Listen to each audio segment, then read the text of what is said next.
C'est pourquoi nous affirmons avec force oui au dialogue, mais un dialogue véritablement congolais, avec les fils et les filles de notre pays, et non avec les groupes armés manipulés et inféodés par les puissances étrangères, notamment par Kigali. La souveraineté du Congo n'est pas négociable. Lors du dernier congrès de l'Union sacrée, le chef de l'État a été clair. Il a dit qu'il n'était pas question de négocier avec les Congolais inféodés par les puissances étrangères. Aucun pays d'ailleurs ne peut accepter de travailler ou de discuter avec ses fils et ses filles qui sont tournés vers des intérêts étrangers. Je voulais ici rassurer à mes frères et sœurs congolais qui évoluent dans ce pays et dont nous sommes fiers comme diaspora.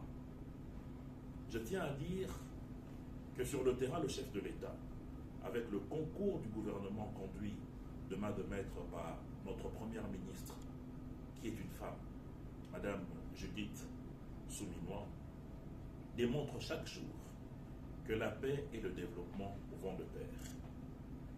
Des projets d'infrastructure, de réformes économiques et sociales et une gouvernance tournée vers l'intérêt général de la population posent aujourd'hui les jalons d'un Congo en pleine reconstruction.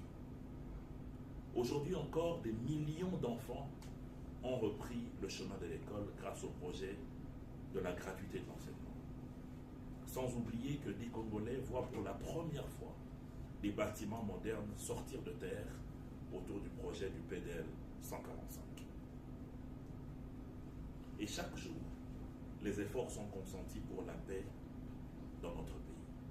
Le chef de l'État et le gouvernement ne lésinent sur aucun moyen, d'une part pour renforcer la position de notre armée, mais d'autre part également pour trouver les possibilités de dialoguer avec les Congolais qui réellement ont le souci du Congo.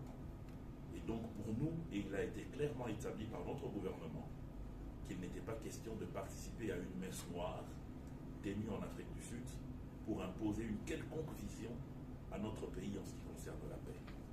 Le piège était clair. Il fallait discréditer le gouvernement congolais pour dire à nos frères américains qui nous soutiennent et qataris dans le processus de paix que nous sommes en train d'embrasser plusieurs chemins. Sage qu'il est, le chef de l'État a compris ça.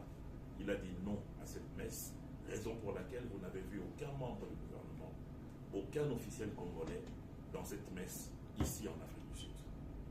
Pour nous, nous constatons que le Congo est en train de sortir des griffes de ceux qui ont tenu depuis